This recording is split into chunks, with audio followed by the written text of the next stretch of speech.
नमस्कार मित्रों, आज हम बात करने वाले हैं अधिगम के निहितार्थ या अधिगम के संप्रत्ययों से संबंधित प्रश्नों को लेकर के।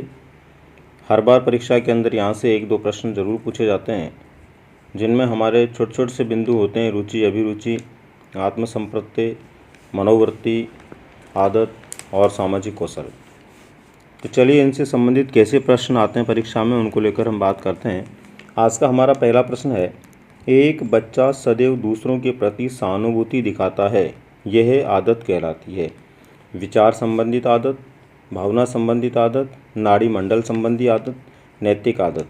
तो दोस्तों, जब भावना को लेकर के कोई बात होती है वहाँ सहानुभूति, दया, प्रेम, सहयोग आदि चीज़ें पैदा होती है, इसलिए यहाँ पर इसका राइट आंसर हो जाएगा भावना संबंधित आदत। अगला और दूसरा प्रश्न है: बालक में बुरी आदतों के विकसित होने का मुख्य कारण है एकांकीपन, सामाजिक तुष्टीकरण, पारिवारिक झगड़े। तो दोस्तों, एकांकीपन, सामाजिक तुष्टीकरण और पारिवारिक झगड़े, ये तीनों ही ऐसे कारक हैं जिनसे बालक में बुरी आदतें विकसित हो सकती है, इसलिए इसका राइट आंसर होगा चौथा, उपर्युक्त सभी।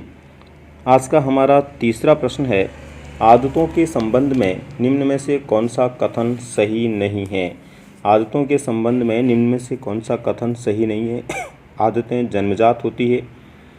मूल प्रवृत्तियों की तरह आदतें भी व्यक्ति को अभिप्रेरित करती है।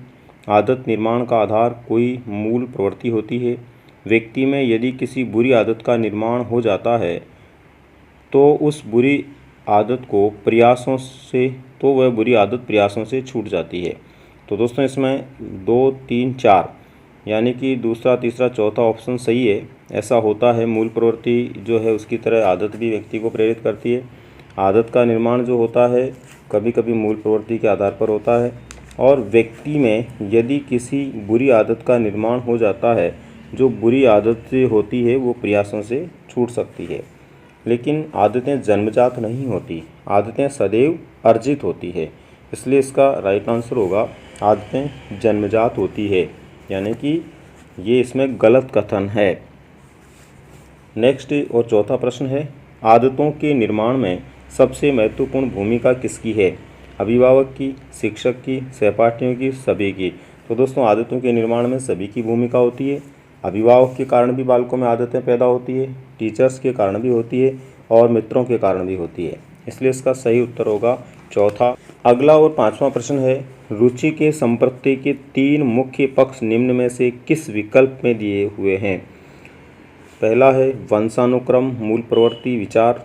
दूसरा, जानना, अनुभव करना, मूल अभिवृत्तियाँ। तीसरा, ज्ञानात्मक, क्रियात्मक, भावात्मक। और चौथा, वंशानुक्रम, क्रियात्मक, अनुभव करना। तो दोस्तों, रुचि जो होती है, रुचि के जो संप्रत्यय होते हैं इसके 3 मुख्य पक्ष होते हैं।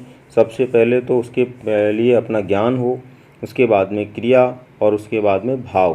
तो ज्ञानात्मक, क्रियात्मक, भावात्मक, ये रुचि के पक्ष हैं। अगला प्रश्न है हमारा: रुझान एवं मनोवृत्ति के संबंध में निम्न में से कौन सा कथन सही नहीं है?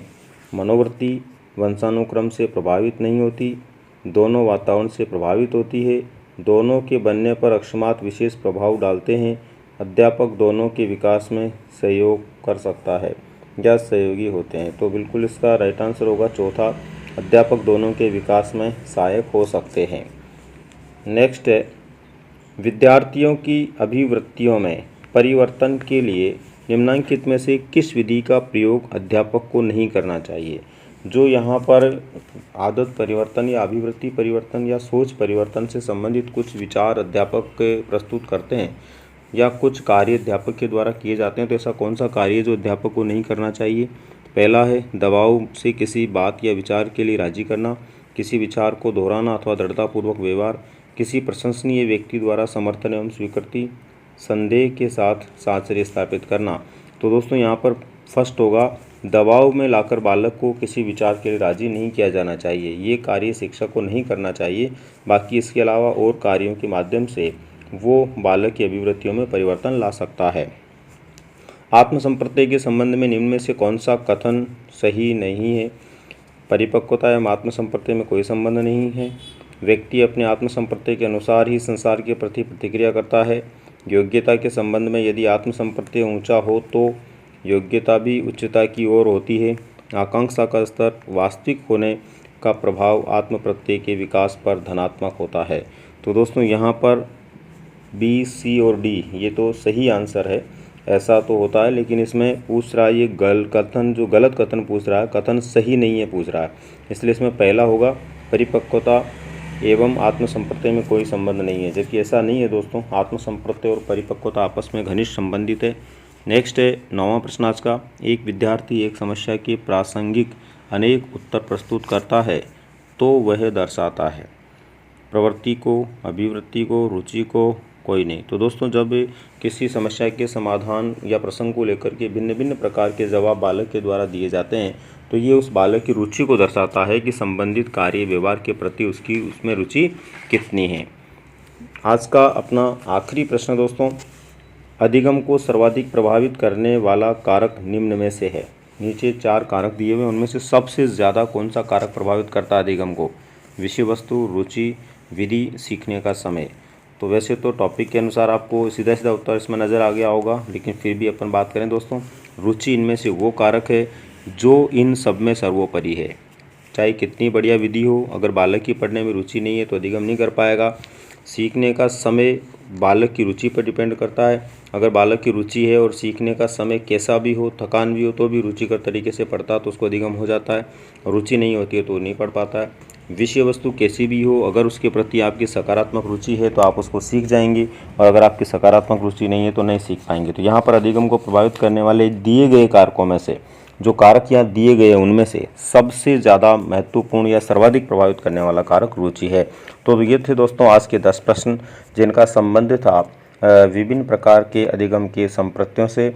अभी संप्रत्ययों से लेकर के काफ़ी कुछ प्रश्नों के बारे में हम और बात करने वाले हैं अगले वीडियोज़ में, ताकि यहाँ से आने वाला प्रश्न भी हम सही कर पाएँ। दोस्तों इसी के साथ में आज मैं लेता हूँ आपसे विदा। मिलते हैं अगले वीडियो में फिर कल। धन्यवाद।